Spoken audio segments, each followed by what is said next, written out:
Hello everyone, a very warm welcome again to the virtual session of Science Children. Let us see what are we going to do today. We are going to see the chapter 9 Soil part 5. We are going to see NCERT exercises. Most of the concept of the chapter we had covered in the previous sessions. Now is the time to see NCERT exercise, that is question and answers. You have to write down all the answers in your notebook as you normally do for the chapter. Once we finish with the chapter, we do NCERT exercise. Let us begin. Take the most suitable answer in questions 1 and 2. So the most suitable one we will see. First one we will see here. In addition to the rock particles, the soil contains air and water, water and plants, minerals, organic matter, air and water, water, air and plants. So the correct option over here will be the third one. In addition to the rock particle, the soil contains the option 3, that is minerals, organic matter, air and water. You all have learned this. You all know the answers, children. The water holding capacity is the highest in sandy soil, clayey soil, loamy soil, mixture of sand and loam. So you have seen clay soil, that is option 2, will have the highest water holding capacity. So here your MCQ, when you're writing, you have to take down the statement and just write the correct answer. You need not write down all the 4 options, but do write only the correct answer, children. Then here you have match the following items in column 1 with those in column 2. So let us see what we have in column 1. A home for living organisms. Then you have upper layer of the soil. Then you have sandy soil, the middle layer of the soil, and clay soil. In column 2 you have large particles, then you have all kinds of soil, then you have dark in color, then you have small particles and packed tight, then you have lesser amount of humus. So now lesser amount of humus. Let us see how you match the column. It's very simple. You have learned all the properties of the soil, or you have seen the composition of the soil, you have learned different aspects of the soil. Let us see the solution for this. A home for living organism, all kinds of soil. Yes, upper layer of the soil is dark in color, sandy soil large particles, middle layer of the soil it has lesser amount of humus, and clay soil small particles and packed tight. All this you know, you just have to match them properly. So you just have to write the solution with column 1 and column 2 properly in your notebook, children. Do not write the question, just write the solution column 1 and column 2. Now explain how soil is formed. Let us see how soil is formed. We have seen how soil is formed when we have done the chapter in the previous session. Soil is formed due to the weathering of rocks. Weathering is a process in which physical breakdown and chemical decomposition of minerals takes place primarily by wind, because majorly because of wind, water and climatic changes. So these are the main factors due to which there's a breaking of the rock. That breaking of the rock is actually called as weathering of rock. And um, in the weathering process, rocks are converted into small pieces which eventually turn to soil particles to form a layer of soil. So weathering of rock, actually it convert a big rock into small particles, and eventually it will turn into soil particles to form a layer of soil. It will turn into tiny particles that will become a soil. So this is how soil is formed, and it is a very slow process. It takes years together to form 1 centimeter thick layer of soil by natural process.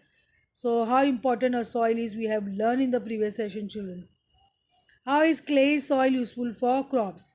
Clay soil is useful for crops for the following reasons. It has excellent water holding capacity. Clay soil is rich in organic matter, that is dead and decay matter of plants and animals. Clay and loamy soils are suitable for growing cereals like wheat. Water holding capacity of clay soil supports the growth of crops like paddy, which require more water to grow. So paddy, that is rice, require more water to grow water holding capacity of the clay soil supports the growth like paddy. I hope you are writing this in your notebook, children. List the differences between clay soil and sandy soil. Let us see the differences. You are going to make the column, two columns like this, and you are going to write down points as written here. Clay soil and sandy soil. Clay soil particles are finer, sandy soil particles are larger. Then clay soil particles are tightly packed, sandy soil's particles are loosely packed. Clay soil holds a good amount of water. Sandy soil water holding capacity is low. Clay soil it is heavy in weight because it is holding a good amount of water. So the actual weight uh, is due to the weight of the water. And sandy soil it is light in weight because the water holding capacity is low. Clay soil is rich in humus and organic nutrients, whereas sandy soil not rich in humus and organic nutrients.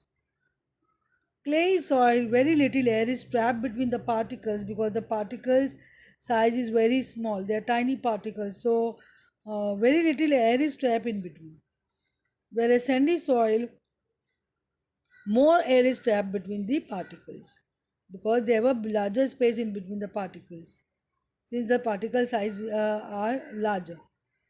I hope you are writing this. Please make column the way it is and do write all these points.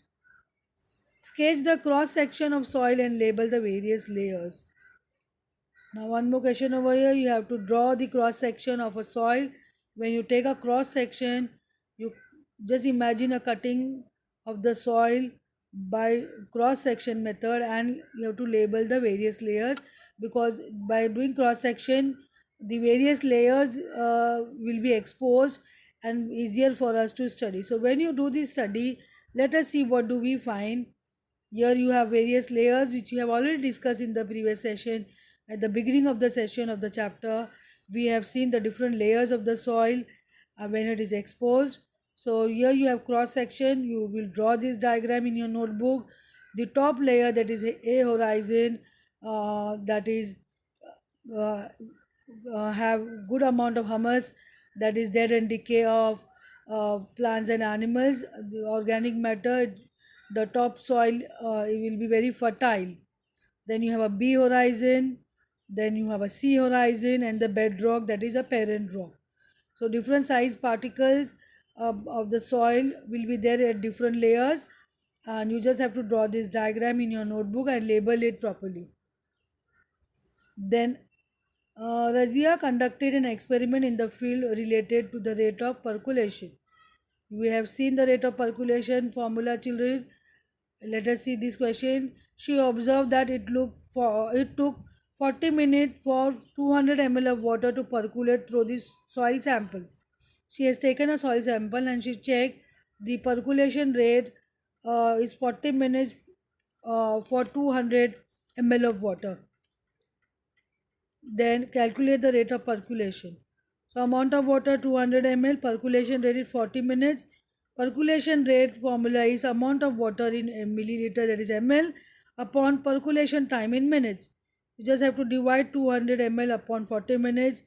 That means the percolation rate is 5 ml per minute. Very simple. I hope this is very clear. We have seen this percolation rate formula in the previous session. Just need to apply that formula. Explain how soil pollution and soil erosion could be prevented. So we have seen what is soil pollution and what is soil erosion. So we need to have some measures to prevent them. Let us see. Soil pollution can be controlled by the following measures. By reducing the use of plastic, we can reduce soil pollution. By controlling the use of chemical fertilizers and pesticides, we can control soil pollution. So these are um, two preventive measures by which we can prevent soil pollution. How can we prevent soil erosion? It can be controlled by planting more trees and plants. Will result in the reduction of soil erosion, and we should stop deforestation and avoid overgrazing of animals. Also lead to soil pollution because the top layer of the soil get exposed when the animal graze excessively, and that top layer can be carried away by the heavy winds and by rainwater. So these are the two methods for the prevention of soil erosion, children. Please take this down in your notebook. An assignment for you over here, question number 10. Solve the following crossword puzzle with the clues given. You have this question in your NCRT exercise in your textbook. You can check question number 10. You have the crossword puzzle. Here you have some clues across and down. Across to plantation prevents it. Then across 5, use should be banned to avoid soil pollution. Across 6, you have type of soil used for making pottery. Across 7, you have living organism in the soil. Then let us see clues for the down. Down you have 1 in desert soil erosion occurs through. Down 3 you see clay and loam are suitable for cereals like.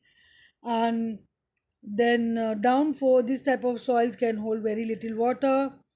Then down 5 you have collective name for layers of soil. So these are the clues given, and here you have the puzzle. It is given in your textbook, children. You can refer to your textbook in your NCRT exercise for this chapter, and you can fill this puzzle by taking a clue given to you. I have done the cross and down clues. You just have to fit in the proper words over here in this crossword puzzle. I hope you will be able to do this assignment, children. Thank you, children, and have a great day.